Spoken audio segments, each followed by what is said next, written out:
While we all might be distracted by aliens or Lizzo being sued for fat shaming, there is still a large issue that America is being faced with that isn't being talked about. Yes, our wide open southern border.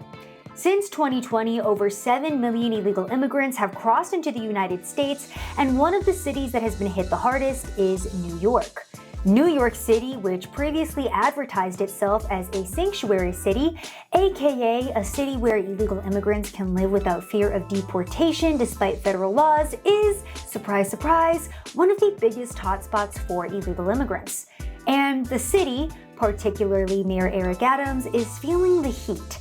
Now, since last year, over 90,000 illegal immigrants have made their way to NYC, and to give you guys some context as to how many people that is, here's a shot of one of Taylor Swift's biggest concerts this year with over 71,000 people in attendance. Now add 20,000 more on top of that. That's how many illegal immigrants have made their way to New York City in just the past year.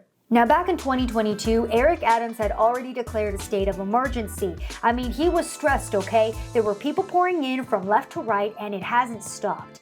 I mean, currently we have groups of illegal immigrants sleeping on the streets of New York because intake centers, shelters, and hotels have become so overrun. Now, critics of Adams have stated that this was kind of his fault, highlighting his long past of promoting New York as a sanctuary city and promoting the city's right to shelter law, which requires New York to provide shelter to anybody who asks for it.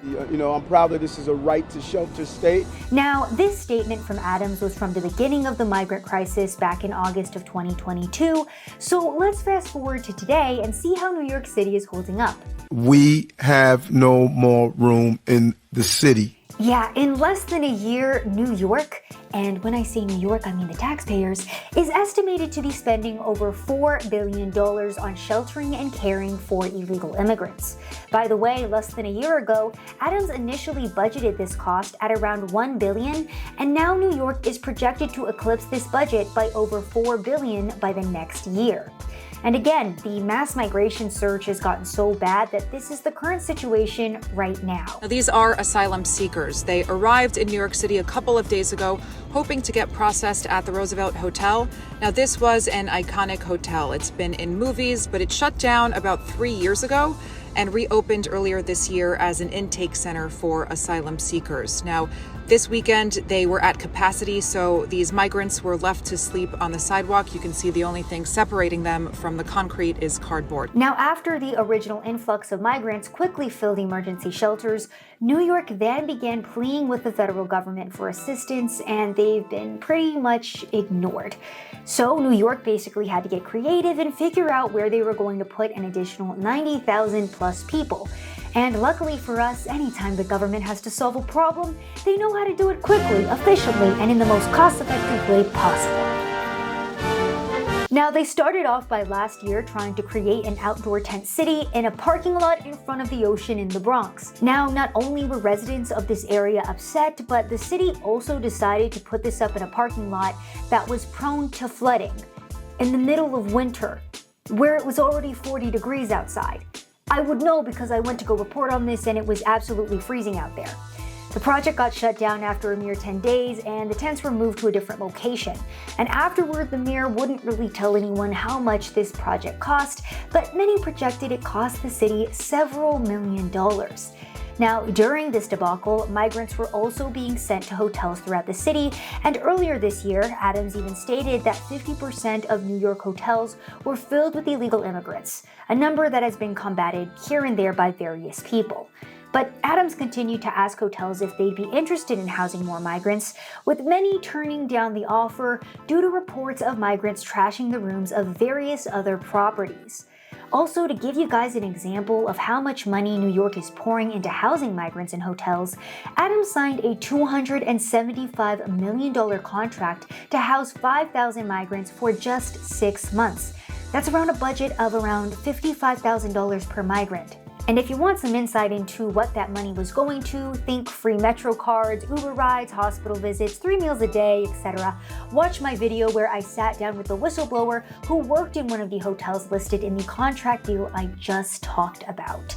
And if you think New York was already in a state of collapse at this point, you'd be absolutely right, but because it's the government handling this situation, it only continued to get worse.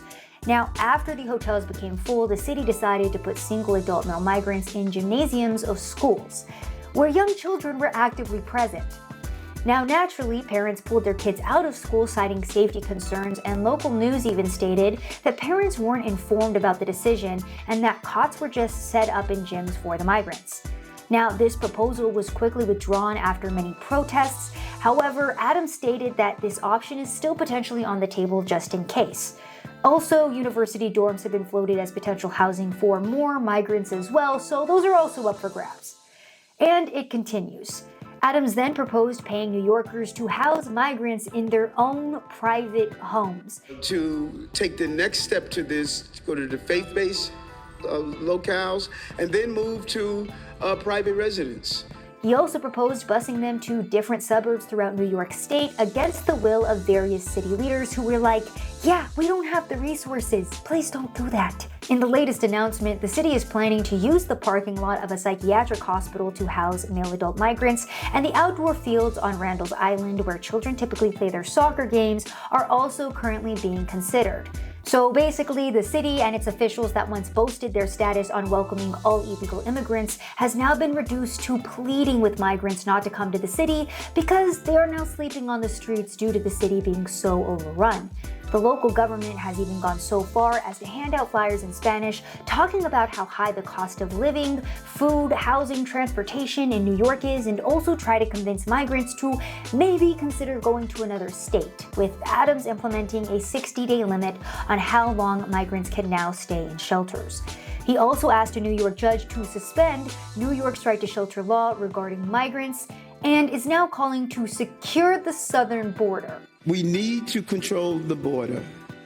We need to call a state of emergency, and we need to properly fund this national crisis. However, the situation doesn't look like it's going to stop anytime soon, and I mean, why would it? This is a city that has boasted free housing, free escape from the law, and 3 meals a day for illegal immigrants who have crossed into this country, which is why many are cheering on New York's decline as karmic justice for everything the city and its politicians have promoted.